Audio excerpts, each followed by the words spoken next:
Bien, saludos, sean todos bienvenidos a esta nueva entrega de Protagonistas. En el día de hoy tenemos el inmenso placer de contar con uno de los grandes jugadores que ha tenido nuestro país en el béisbol de las grandes ligas, Adrián Beltré. Saludos, Adrián, bienvenido a Protagonistas. Para mí es un inmenso placer, un orgullo tenerte aquí en este programa. Gracias y gracias por invitarme a tu programa. Adrián, vamos a dar un recorrido por toda tu carrera, desde tus inicios en el béisbol. ¿Tú eres nativo de qué parte del país? Del Café de Herrera. Del Café de Herrera. Yes. Eso es por ahí, por el 12 de Jaina, ¿verdad? Por el 12 de Jaina, exactamente. Entonces, ¿qué hiciste cuando pequeño? ¿Jugabas pelota o practicabas otro deporte en tu infancia? Cuando pequeño, sí, yo siempre jugué pelota. Fue mi pasión desde muy temprana edad. Incluso jugué un poquito de basquetbol, pero nunca lo tomé a serio. Que pelotero siempre. Siempre, sí. Obviamente empecé jugando en el patio con primo, con un palo y una pelota de tenis. Y ya cuando llegué a la edad de casi 13 años, 12, fue cuando empecé a jugar ya una liga organizada. A los 13 años. A los casi 13 años, sí. ¿Y qué posición jugabas? Empecé como segunda base, porque mi papá y mis compañeros me decían que yo iba a ser de corto tamaño, iba a ser pequeño, entonces me decían que me convenía más jugar segunda base porque los chiquitos juegan segunda base. Empecé jugando segunda base y jugué varios meses ahí. Pero había ¿Tú aspirabas desde el principio a ser pelotero profesional, a que te firmaran? ¿Era tu aspiración? Sí, yo era buen estudiante, pero nunca tuve en mi mente ninguna otra profesión.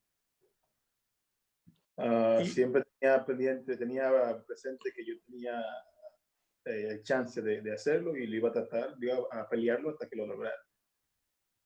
¿Y qué fue tu inspiración para jugar pelota? ¿Y tu familia? ¿Habían otros peloteros, otros jugadores de béisbol? Bueno, en sí profesionales no, pero de que yo tenía reconocimiento de lo que era cualquier clase de deporte. Mi papá, mis tíos, mis primos, todos jugaban el deporte, jugaban la pelota, jugaban el béisbol y yo desde pequeño, para mí eso fue mi pasión y por ahí seguí. Ok. ¿Cuándo ya te llegan a firmar? ¿Cuándo comienzan esos acercamientos a ti para que te conviertas en profesional? ¿Alguien te miró jovencito? ¿Te dieron seguimiento? Fue algo un poquito rápido o un poquito más temprano de lo que yo pensaba, porque yo estaba jugando ahí en el 12, donde yo practicaba en el Domingo Sabio, en el asilo le llaman, y había un jugador que está firmado para los Marlins, que le llaman Minaya, y él aparentemente había escuchado de que yo ya me estaba destacando como un jugador que tenía potencial de, de ser profesional, entonces parece que le comentó a Jesús Aló de mi existencia. Y él mandó unos scouts a verme y vinieron, me hicieron un pequeño tryout, pero así de la nada. Entonces prácticamente ellos una vez me ofrecieron contrato. Y yo acababa de cumplir, tenía que una semana cumplir 15 años. 15. Sí, pero obviamente mi papá y mi entrenador no llegaron a un acuerdo del bono que ofrecieron, porque ellos en aquel atrás pensaban que yo merecía más. Entonces, obviamente, como los Marlins era una franquicia que estaba empezando, pues no tenía quizás la fuerza para dar un bono como lo que querían mi entrenador y mi papá. Entonces surgió que el gerente de la liga, creo que la liga menor de los Marlins era el hijo de Ávila, que ahora es gerente Roy. Ok. Al Ávila. Exactamente. Él era el que tenía toda la potestad de firmar jugadores en Latinoamérica. Entonces, él aparentemente llamó a su papá y le dijo que le comentó acerca de un joven que ellos trataron de firmar, pero no tenían quizás la fuerza monetaria para hacerlo. Ok. Entonces él le comentó a su papá y su papá mandó los scouts, mandó a varias gente más y obviamente el resto fue historia. Me fueron a ver allá al 12, me invitaron a su academia, fui allá y me firmaron. Bien. Hubo un problemita con tu edad, ¿verdad? Cierto. Que después se enteraron de que, creo que fue el mismo Scott Boras, tu Yes. agente, que se enteró que tú tenías menos edad de la que habían dicho cuando te firmaron, o sea que no tenías 16 años. Hablar un poquito de eso, qué edad tú tenías y qué pasó ahí. Bueno, yo firmé en el 94, el 27 de abril del 94, que fue exactamente 20 días después de yo cumplir 15 años. O sea que 28 días anterior yo tenía 14 años. Entonces, pero yo firmé y yo sabía que había algo raro porque el bono mío duró mucho tiempo para llegar. Y pero yo en aquel tiempo no estaba completamente seguro de las reglas, ni me importaba tampoco. Mi, um, mi idea era tener el chance de yo ser profesional y llegar a mi sueño, que era llegar a Grandes Ligas. Pero en el transcurso donde yo viajé a ligas menores en Estados Unidos, yo me di cuenta que todo lo que tenía que llenar, todos los papeles y todo lo que es poner tu información, ya yo lo tenían llenado lo que es la edad mía, siempre ponía 78, 1978, pero a mí no me importaba, yo lo dejé igual. Y después me di cuenta, varios años después me di cuenta, pero a mí no me importó, porque ya yo tenía una idea de lo que yo quería hacer y un año más o menos a mí no me importaba. Pero llegó el punto cuando yo llegué a las Grandes Ligas y jugué en el 98, la mitad de temporada, y el año siguiente, Scott y yo, mi abogado, estábamos agarrando lonche, estábamos comiendo, y él me estaba comentando que él estaba un poquito sorprendido de que yo a los 20 años, jugando tercera base, una posición difícil, que ya estaba en la liga. Y yo lo paré y dije, no 20, 19. Pero en aquel entonces yo no creo que él estaba completamente seguro de lo que estaba escuchando porque mi inglés no era muy bueno. Entonces él volvía y repetía y me decía lo mismo. Me decía que no creía que porque yo con 20 años ya estaba en la liga. Yo le decía, no, 19. Entonces ahí fue cuando me paró y me dijo, ¿de qué estás hablando? Y yo le dije, no, yo tengo 19 años, no 20. Y él se quedó mirándome y me dijo, ¿tú estás seguro? Y yo, completamente. Y me dijo, bueno, mañana nos vamos a juntar después de las prácticas, estábamos en entrenamiento, y me dijo, para que me traigas tu pasaporte. Y yo, no hay problema. Entonces yo le entregué mi pasaporte, él se quedó totalmente asombrado, vio que tenía 19 años, entonces ahí fue cuando él me dijo, pero entonces ellos te firmaron ilegal. Digo, aparentemente, porque yo no sabía las reglas, pero a mí no me importa. Ya yo tengo en la liga, no me importa. Me dijo, es cierto, sí, pero yo quiero que ellos te paguen un pequeño bono porque ellos hicieron algo ilegal y quiero que ellos justifiquen el bono que en realidad tú necesitabas en aquel tiempo. Y yo le dije, bueno, prácticamente mientras no haga ningún problema y sea por debajo de la mesa, pues tú puedes requerir lo que quieras.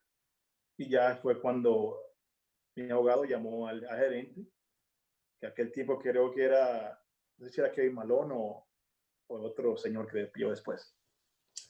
Entonces yo dijeron que estaba bien, no hay problema. Hablaron con el dueño del equipo, estaba bien. Pero entonces, cuando llamaron al campo Las Palmas, allá en Dominicana, ellos quisieron como cubrirse diciendo que yo fui el que hice la alteración del documento. Sí. Entonces, cuando eso pasó, yo dije, no tengo nada que, yo no tengo nada que esconder. Si quiere verte público, porque a mí no me importa. Entonces fue cuando entonces se metió la MLB y empezó a investigar qué pasó. Y obviamente, después que ya tenían toda la información lista, ya fue cuando Campo Las Palmas dijeron, es cierto, nosotros lo hicimos y sí lo firmamos de 15 años. Y ahí fue cuando ya, entonces yo tenía la libertad de quedar gente libre si quería o firmar otro contrato con los Dodgers.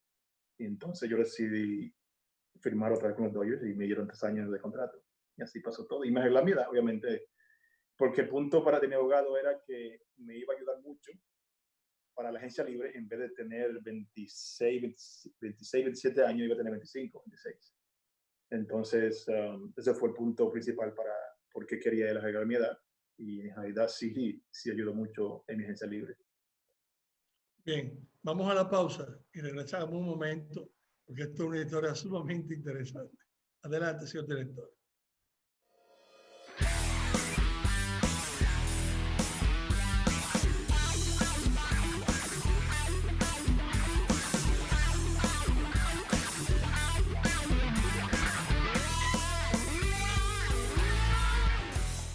Entonces, tú en el 96 ya de inmediato viajas a los Estados Unidos, empiezas a tener, bueno, grandes actuaciones en clase A baja, en clase A alta, bateando más de 25 jonrones en los 2 primeros años. ¿Tú siempre fuiste un bateador con esa fuerza, con ese poder, Adrián? Bueno, sí, en aquel tiempo obviamente no era tan consistente, pero sí, de pequeña edad o temprana edad, enseñé un poquito de fuerza. Aunque yo siempre me quería catalogar como tratar de batear más averaje, que para mí era más importante, pero sí tenía fuerza. Pero obviamente con el tiempo fui adquiriendo diferentes cosas para ser un poquito más consistente.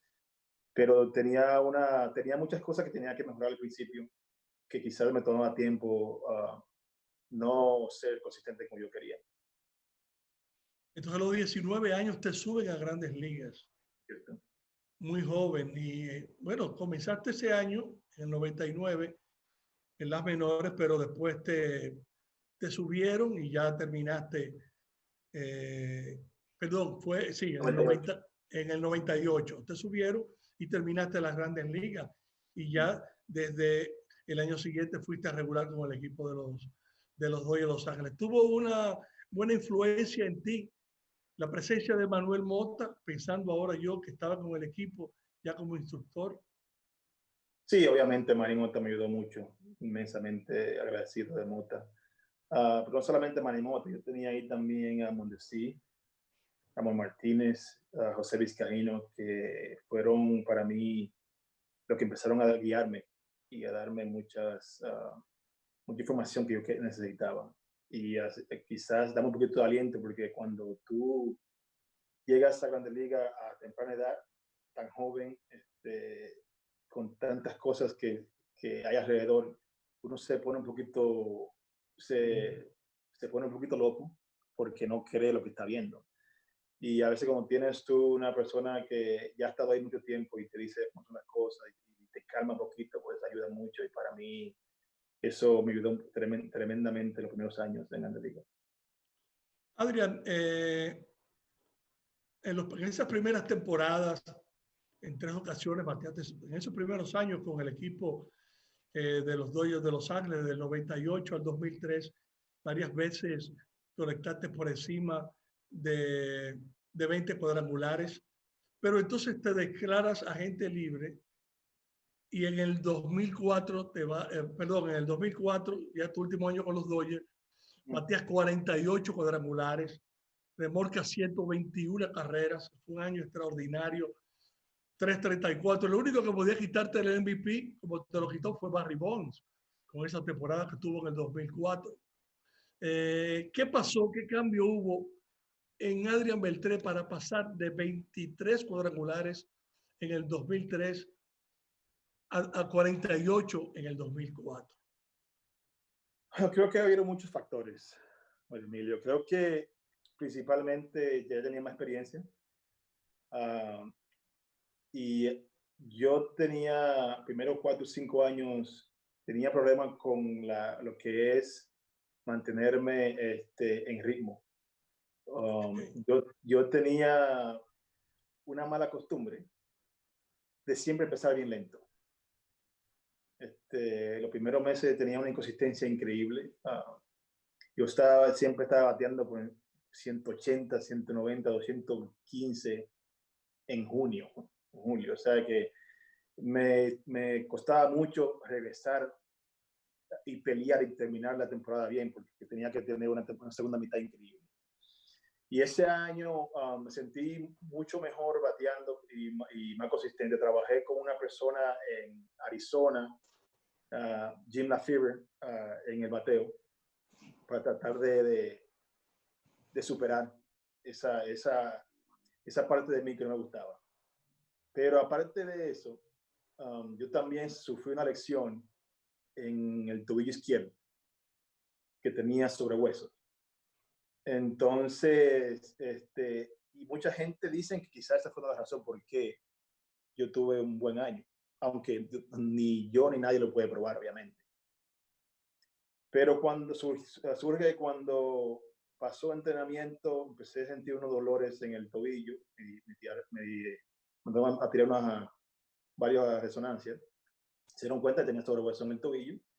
Entonces, ellos querían que yo me operara porque iba solamente a perder de 1 mes a 2 meses.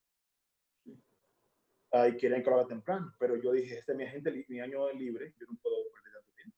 Yo dije, yo elegí jugar mejor con la lesión porque yo podía soportar el dolor. Pero surge que cuando empecé a jugar los primeros meses, o las primeras semanas, cada vez que yo hacía swing y abanicaba, el dolor era un poquito más intenso. Como hacía contacto, no dolía tanto. Entonces, ¿qué pasa? Yo me concentré más en enfocarme en el picheo que quiero batear y no fallarlo. Entonces, yo empecé a ser más selectivo, empecé a enfocarme mejor a buscar el picheo que quiero batear, y eso quizá me ayudó a ser un poquito más consistente durante toda la temporada. Bien, al año siguiente, bueno, pues ya estabas con los Marineros de Seattle. Con Seattle no fuiste el jugador que tuvo esas grandes actuaciones con los Dodgers de Los Ángeles. Tu producción en el Safeco Field bajó muchísimo en ese tiempo que tuviste en Seattle. Uh-huh. ¿Fue el factor estadio, el factor de que era un equipo que no tenía buenas actuaciones? ¿Qué influyó para que bajara esa producción de Adrián Beltré, que dio 48 jonrones y empujó 121 carreras en el 2004 y bajó a 19 jonrones, 87 empujadas y el promedio de 3.34 a 2.55 con Seattle? ¿Qué pasó ahí? Pero muchos factores. Yo creo que uno de los principales, o el principal, fue que yo no estaba listo para irme a Los Ángeles. Yo no quería irme a Los Ángeles, y cuando obviamente ya gente libre y ellos tenían una idea de que, o sabían que yo me quería quedar, que yo vivo en Los Ángeles, mi esposa de Los Ángeles, y yo dije públicamente que quería quedar en Los Ángeles. Entonces yo quería usar ese método para agarrarme mejor precio. Y aunque lo podían hacer, se lo hacían temprano. Porque cuando yo quedé agente libre en el 2004, yo no sabía mi mercado. Y cuando empezamos entonces a negociar entre los Dodgers y nosotros, ellos nunca dieron una oferta. Ellos dijeron, sí queremos firmarte, pero tenemos varias cosas que hacer antes de hacerlo. Entonces pasó el tiempo y tuvimos que buscar más información sobre otros equipos, y ya empezaron a ofrecer otros equipos, y ya vi que el mercado bien estaba mucho mejor que lo que yo pensaba.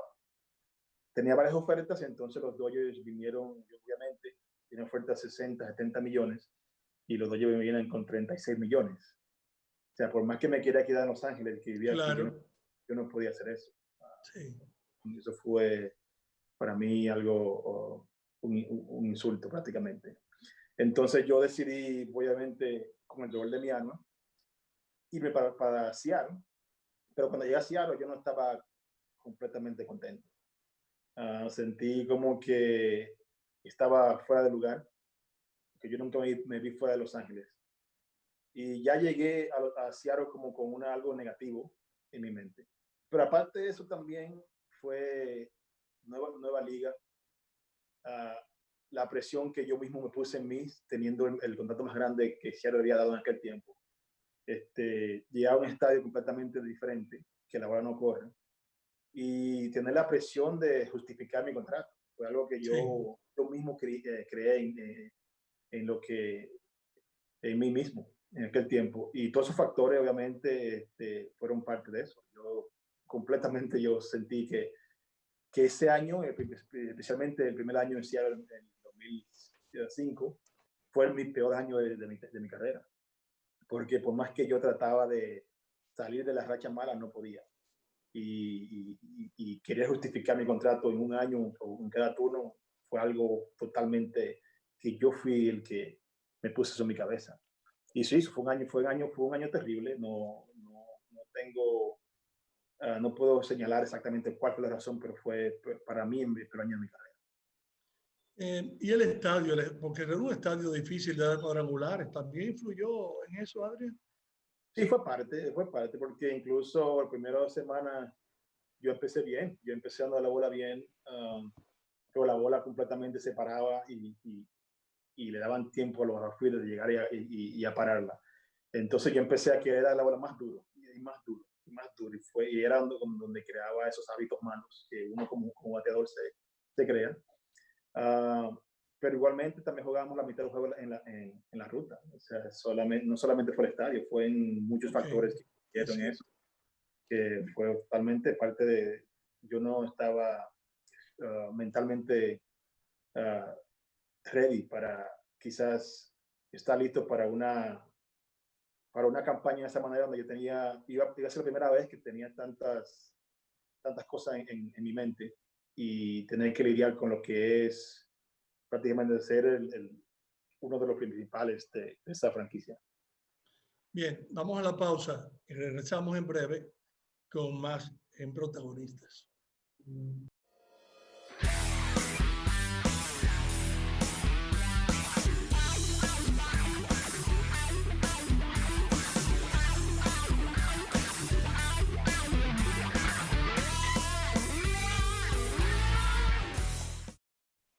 Adrián, terminaste tu carrera con 477 cuadrangulares. Cuando estuviste esos 5 años en Seattle, tu promedio fue de un poquito más de 20, casi 21 honrones por temporada.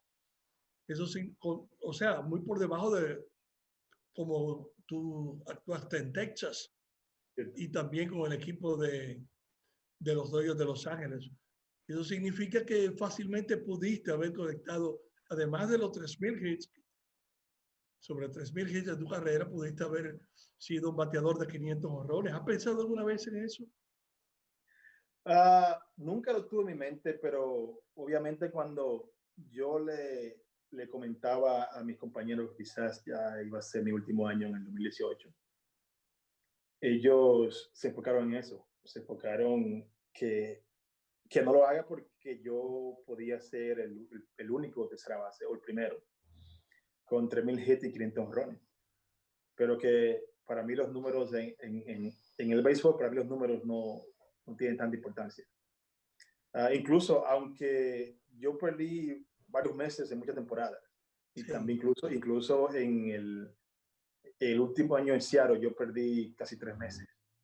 Creo que en ese año pegué solamente 8 honrones. O sea, que yo hubiera jugado la temporada completa, hubiera quizás querido un poquito más de más. Aunque también, yo en el 2018 todavía yo podía jugar 2 años más después de esa temporada, y especialmente como designado.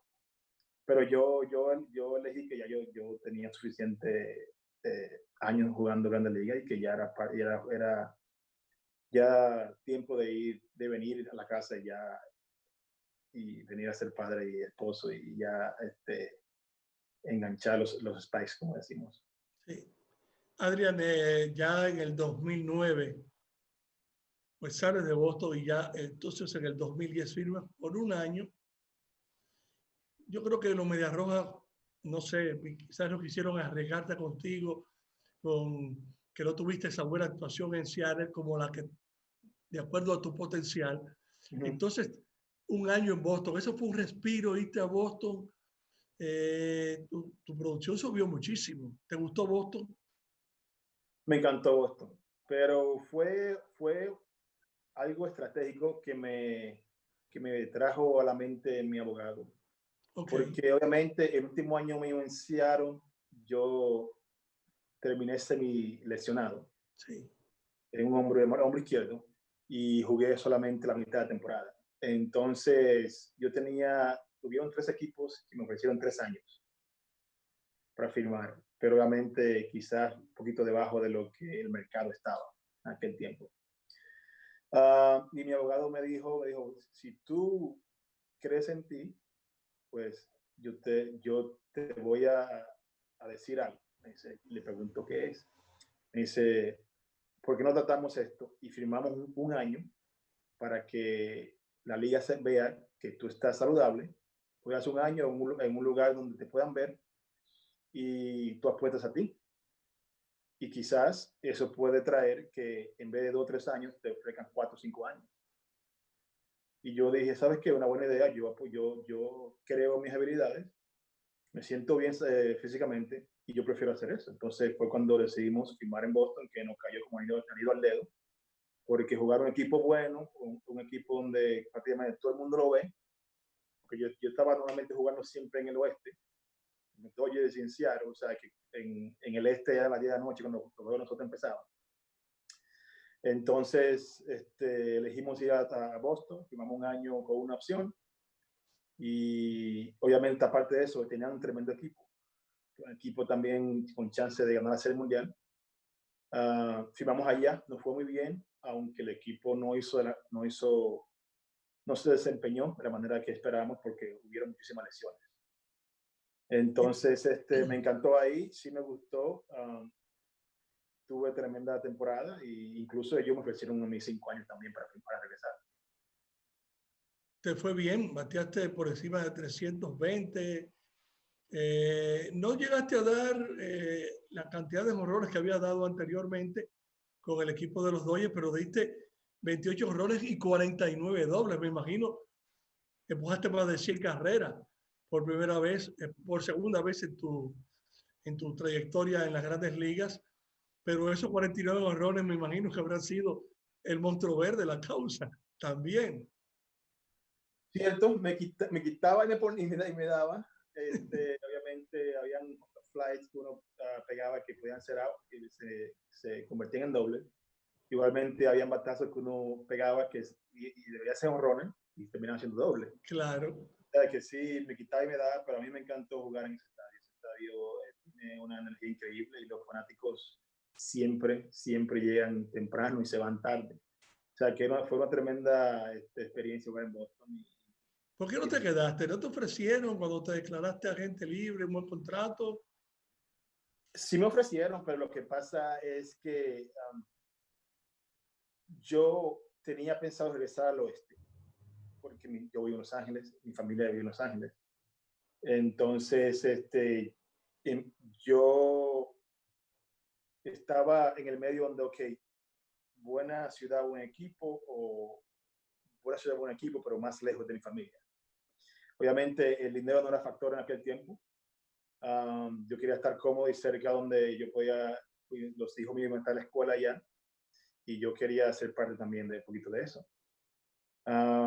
Sí llegamos a estar cerca, pero la oferta que tuvo Texas fue mejor y obviamente estaba en la Liga del Oeste. Entonces, cuando ellos no quisieron subir de 5 años, ya Texas había sido 6, entonces fue donde decidimos quedarnos con Texas. Bien, vamos a la tercera pausa y regresamos un momento.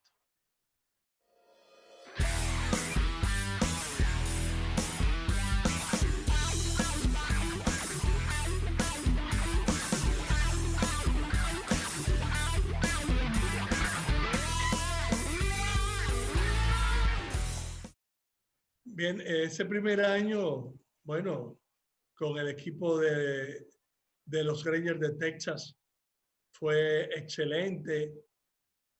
Fuiste factor importante para el equipo fuera de la Serie Mundial.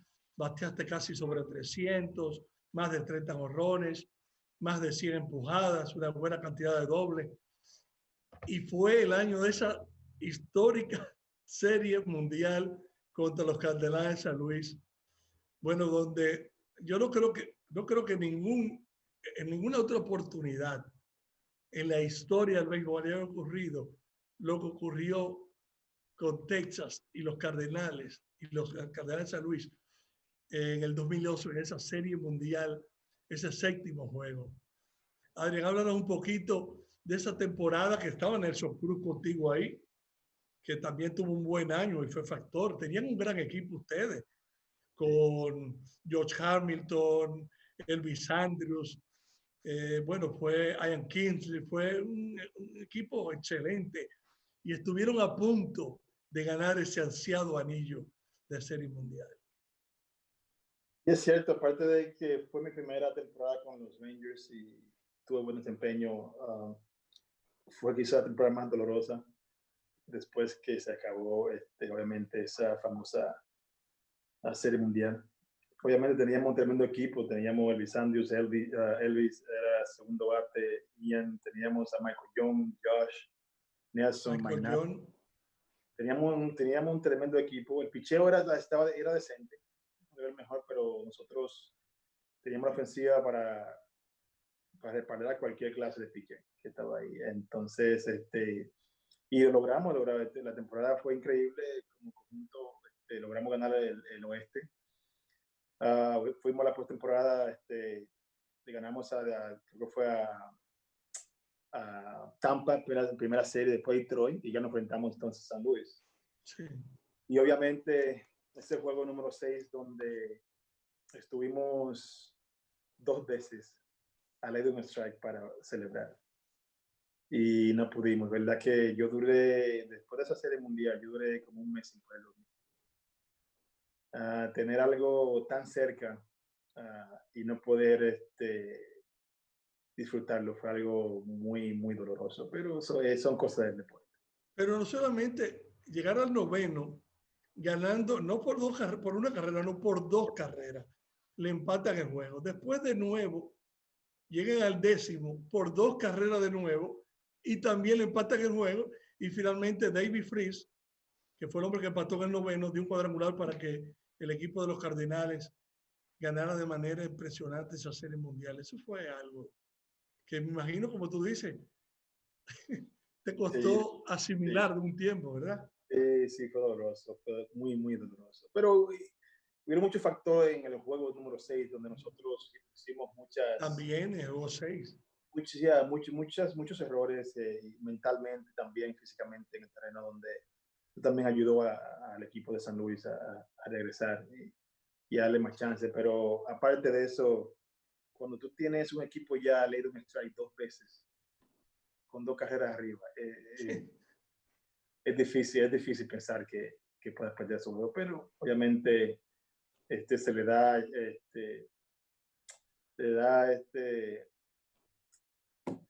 ¿cómo decirlo? Ese es el béisbol, es un deporte diferente a los demás. Ya me mandaste otra vez en aquel tiempo y estaba viendo otra vez. Fue lo más cerca que yo pude estar a ganar una serie mundial, pero obviamente Dios quiso así y así fue.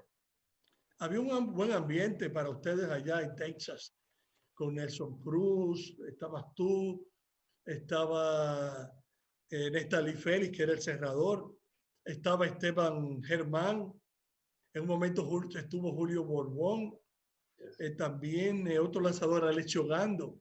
O sea, había un buen clan dominicano, un buen club dominicano en esa oportunidad y también latinos. Sí, no, era totalmente el clubhouse latino prácticamente. Nosotros dominábamos ese clubhouse. Y aparte de eso, entonces, aparte de los latinos, los americanos que estaban ahí, le encantaban los latinos, le encantan los latinos. O sea, que era una unión increíble que había. El equipo, en realidad, en la armonía era increíble.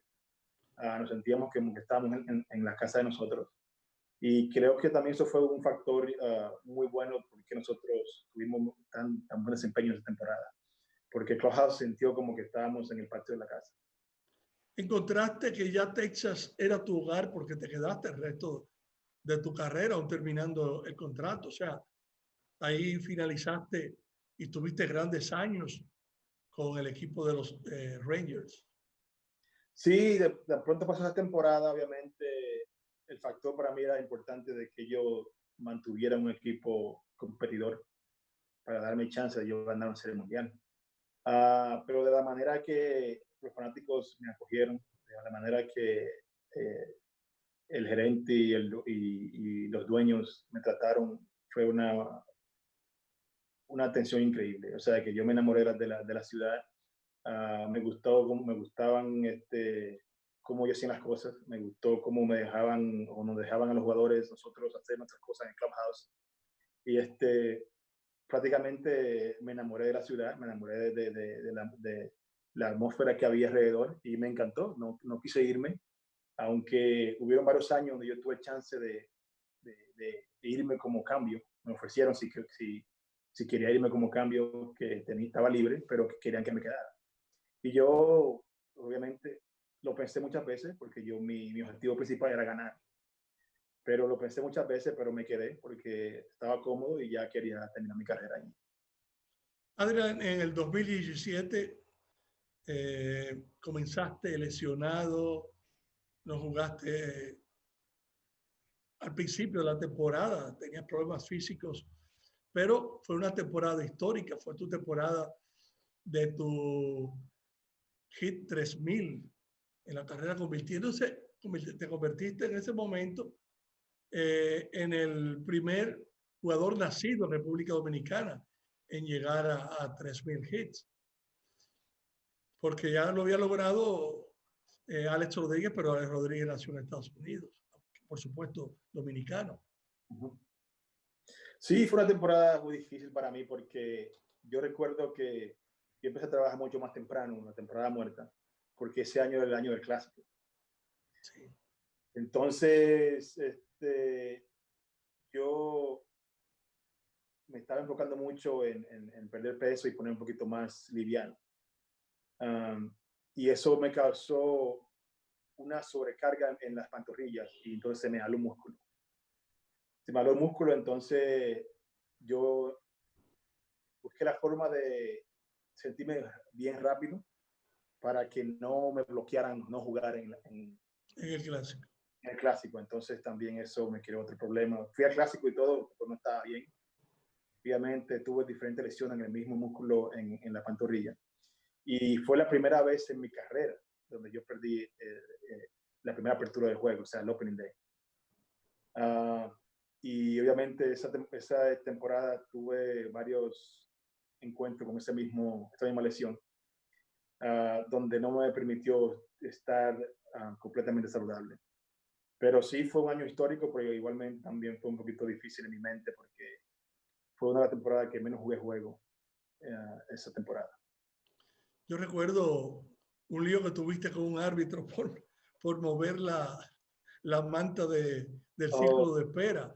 Eso fue algo que inclusive a ti mismo te sorprendió cuando el árbitro te saca de juego. Sí, fue algo un poquito cómico en el aspecto donde no había razón por qué el árbitro hacer eso. Esa manta está ahí siempre, pero es como un logo para indicar el área donde tú puedes pararte a calentar mientras esperas tu turno. En esa manta, ahí nadie se para porque es algo como plástico y es resbaloso. O sea, todo el mundo se para alrededor. Y yo en aquel tiempo tenía ya 20 años casi en Grande Liga. Yo nunca me había parado en ese lugar. Y de repente él se coge ese día donde el juego está de un solo lado. Y a mí me faltan como 3 o 4, me faltaban como 5 hits para los 3000. Estaba cerca, así es. Estaba cerca y ese caballero se escoge con decirme, viene de segunda base a decirme que me suba al círculo de espera. al logo. Y le digo, ¿pero por qué? Si nadie se para ahí. Y digo, aparte, yo me paro de este lado porque Mazara, que era que bateaba de frente mío, pues daba unos fouls de aquel lado para allá, que yo tenía miedo, entonces me paraba un poquito más para atrás. Entonces me dice él que son reglas. Digo, pues si son reglas, ¿por qué tú no dices a ninguno del otro equipo que está jugando contra los Marlins? Y no se paran tampoco en el círculo de espera, ¿por qué tú me dices a mí? Me dice, no, tienes que subirte el círculo de espera. Le digo, pero ven acá, ok, no te vayas. Dime la razón por qué. El problema es que quieren que me pares en círculo de espera o quieren subirte encima. Ah, bueno, está bien. Entonces yo lo moví a donde yo pensaba que estaba un poquito menos peligroso para que Mazara no me diera un foul. Entonces de repente eligió tirarme el juego. Me sacó del juego. La verdad que fue, sí, recordamos, fue algo Pero que fue no ocurre mucho, con mucha frecuencia, o que no, no había ocurrido antes, tengo no, entendido. totalmente fuera de lugar, porque una, él no debe de venir, no va a decirme eso. Dos, nadie se para ahí.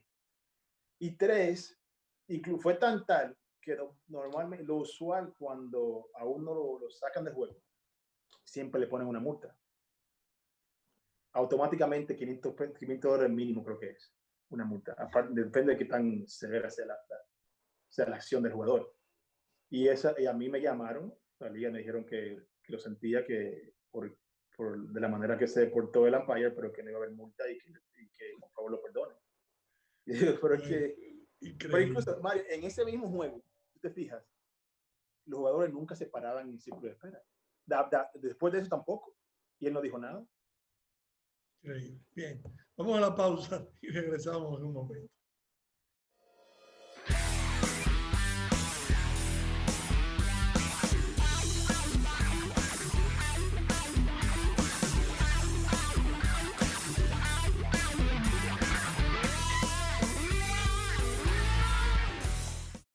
Adrián, dando un repaso a tu carrera, promedio de por vida de 2.86, como dijimos, 477 horrores, 3.166 hits, 1.707 carreras remolcadas.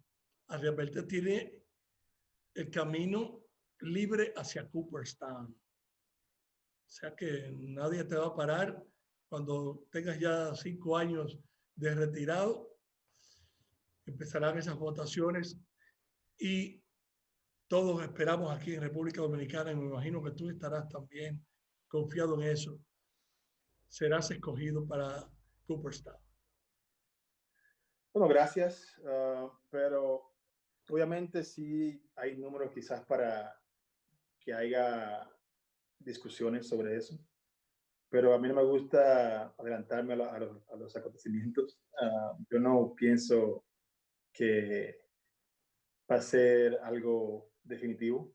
Obviamente tengo chance y yo nunca jugué para llegar a la Salón de la Fama. Obviamente va a ser un orgullo, un honor, pero si pasa, yo estaré contento. Pero si no pasa, pues estaré bien también. Pero yo no estoy pensando que en 5 años eso va a pasar completamente. Bueno, quizás los 5 años, pero tienen ese boleto seguro, ¿eh?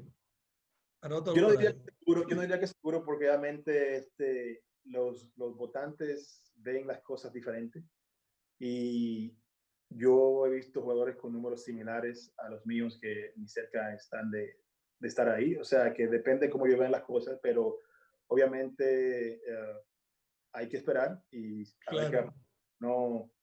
Yo no estoy exentado esperando diciendo que sí va a pasar, pero si pasa, pues sería un honor. Excelente. Te voy a hacer una pregunta que Ajá. alguien me dijo que te preguntara. ¿Por qué no te gustaba que te pusieran la mano en la cabeza? No me gusta. ¿O no te gusta? Me gusta. No, yo siempre sentí una sensación un poquito incómoda y no es toda la cabeza, es solamente en la parte de frente de la cabeza. Me siento raro y a mí nunca me gustó hacer que me pase la mano por la cabeza. Pero yo siempre he sentido esa sensación un poquito incómoda. Pero tuve yo la mala dicha de comentárselo a uno de mis compañeros a Félix Hernández. Le dije una vez, yo me acababa de recortar y él bueno, estaba indicando, mira cómo tiene las olas, me pasó la mano por la cabeza. Y le dije, por favor, no me pase la mano por la cabeza, no me gusta. Y eso fue como decirle, pásamela todos los días. Entonces ahí empezó eso, él empezó a estar molestándome con eso. Después le comentó a varios de mis compañeros en Boston, y después fue a Texas también. Entonces se hizo eso ya como un ritual, pero lo bueno era que lo hacían más cuando yo terminaba de pegar un jonrón. Era que me gustaba pasarme la mano por la cabeza, pero ya me fui semi acostumbrando porque trataba de aceptar que era parte de ese ritual, pero igualmente no me gustaba. Los jonrones arrodillados prácticamente, con una rodilla en el suelo. Eso también fue una marca diríamos, de fábrica, una característica de Adrián Beltré y que llamaba la atención.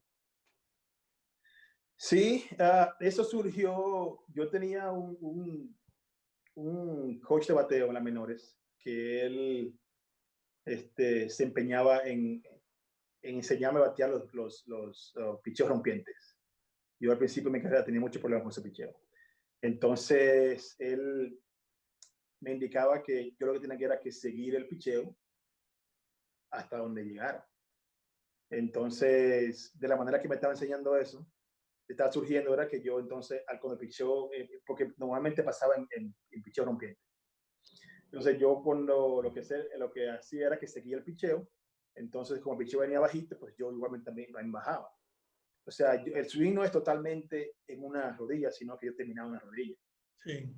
Al principio, yo lo quería implementar, pero entonces terminaba con ponche, porque el picheo estaba lejos y yo hacía swing a picheo malo. Pero entonces después fui mejorando esa táctica y no era que yo quería, era ya que era una forma de mi bateo. Incluso a mí no me gustaba, porque yo sentía como que me quitaba más fuerza de la que me daba. Okay. Pero ya fue algo que no pude quitarme y se me quedó así. Sí. La mayoría de las veces que era un breaking pitch o un pitch rompiente en la zona de strike, yo terminaba en la rodilla, no sé por qué. Jugaste muy poco aquí en la Liga Dominicana, pero en tu mejor temporada, que fue con las Águilas Cibaeñas, que te habían prestado las Águilas porque los Azucareros, tu equipo original, no jugó, diste 10 cuadrangulares y tuviste una tremenda temporada, 10 honrones, 37 remolcadas y bateaste sobre 300 ese año, con apenas, increíblemente eso, tenías 19 años en ese entonces. ¿Eso te ayudó a ser un mejor pelotero, esa experiencia aquí en la Liga Dominicana? Sí, me ayudó muchísimo, tremendamente. Yo creo que en aquel tiempo, de la manera que el invierno se juega, los pitchers que eran increíbles, la competencia, de la manera que se juega la pelota en Dominicana, me ayudó increíblemente para establecerme en la liga. Ese año, el 98, 99, 98, 99, sí. 99, exactamente. Fue la primera vez que yo jugué todos los días en invierno. Porque al principio en la Romana tenía al difunto Andújar y al frente venía jugando tercera base. Y ese año, el 98-99, fue cuando las Águilas me adquirieron prestado y me dieron el chance de jugar todos los días y tuve un buen desempeño. Y eso totalmente me ayudó para yo tener más confianza en el terreno de juego y llevar eso mismo a Grandes Ligas y tratar de establecerme, qué fue lo que pasó. Sí, jugaste brevemente con las Estrellas y en un partido con el equipo de los Leones del Escogido.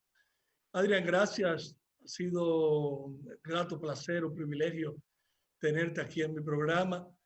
La verdad es que te agradezco porque nos prestigias siendo una de las grandes figuras que ha tenido el béisbol dominicano en las grandes ligas y además de ser un gran pelotero, un jugador, una persona de un excelente comportamiento a través de toda tu carrera de 21 años en las grandes ligas. Gracias de verdad. Muchas gracias. Fue un placer estar en tu programa y gracias por la invitación de nuevo. Bien, yo espero que hayan disfrutado, amigos televidentes, de esta entrevista con Adrián Beltré y será hasta una próxima ocasión en Protagonistas. Hasta entonces.